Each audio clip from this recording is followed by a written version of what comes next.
ಅಂತರ್ಜಾತಿ ವಿವಾಹ ಮಾಡಿಕೊಂಡ ಮೊಮ್ಮಗಳಿಗೆ ಹುಟ್ಟಿದ 40 ದಿನಗಳ ಹಸುಗೂಸನ್ನು ಸಾಯಿಸಿದ್ದಾರೆಂದು ಶಂಕಿಸಿರುವ ಘಟನೆ ವರದಿಯಾಗಿದೆ. ಚೇಳೂರು ನಿವಾಸಿ ಯುವತಿಯೊಬ್ಬಳು ಚಿಂತಾಮಣಿ ನಗರದ ಕಾಲೇಜಿಗೆ ಹೋಗುತ್ತಿರುವಾಗ ಪರಿಶಿಷ್ಟ ಜಾತಿಯ ರಾಜೇಶ್ ನಾಗರಾಜು ಅನ್ನೋರ ಪರಿಚಯವಾಗಿ ಪ್ರೀತಿ ಪ್ರೇಮ ಸಲ್ಲಾಪವಾಗಿ ಮದುವೆಯಾಗಿ ಚಿಂತಾಮಣಿ ನಗರದಲ್ಲಿ ವಾಸವಾಗಿದ್ದರು.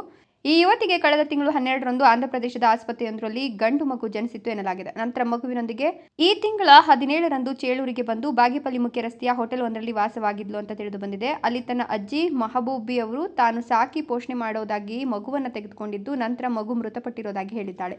ಡಿಸೆಂಬರ್ 21ರಂದು ಯುವತಿ ನನ್ನ ಗಂಡು ಮಗುವನ್ನು ನಮ್ಮ ಅಜ್ಜಿ ಚೇಳೂರಿನ ಮಹಬೂಬಿ ಸಾಯಿಸಿರೋದಾಗಿ ಅನುಮಾನ ಇದೆ, ತನಿಖೆ ಮಾಡಿ ಕಾನೂನು ಕ್ರಮ ಜರುಗಿಸುವಂತೆ ಚೇಳೂರು ಪೊಲೀಸರಿಗೆ ದೂರು ಸಲ್ಲಿಸಿದ್ದಾಳೆ. ಈ ಹಿನ್ನೆಲೆಯಲ್ಲಿ ಕೋಳಿ ಫಾರ್ಮ್ನಲ್ಲಿ ಕೆಲಸ ಮಾಡುವ ಒರಿಸ್ಸಾ ಮೂಲದ ಮೋಹನ್ ಮತ್ತು ಯುವತಿ ಚೇಳೂರು ಪಟ್ಟಣದ ಬಾಗೇಪಲ್ಲಿ ರಸ್ತೆಯ ಗುಂತಮೋರಿಯ ಸಮೀಪದ ಜಮೀನಿನಲ್ಲಿ ನವಜಾತ ಶಿಶುವನ್ನು ಹೂತಿರುವ ಸ್ಥಳ ಗುರುತಿಸಿ ಅಗೆದು ಮೃತದೇಹವನ್ನು ಹೊರತೆಗೆದರು.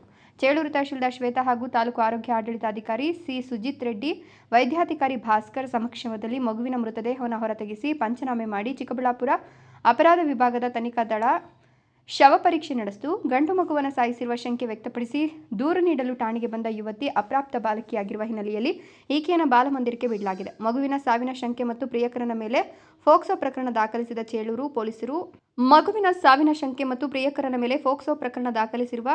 ಪೊಲೀಸರು ಸ್ಥಳಕ್ಕೆ ಭೇಟಿ ನೀಡಿ ತನಿಖೆ ಮುಂದುವರೆಸಿದ್ದಾರೆ. JV Dhananjay, Royals Kannada.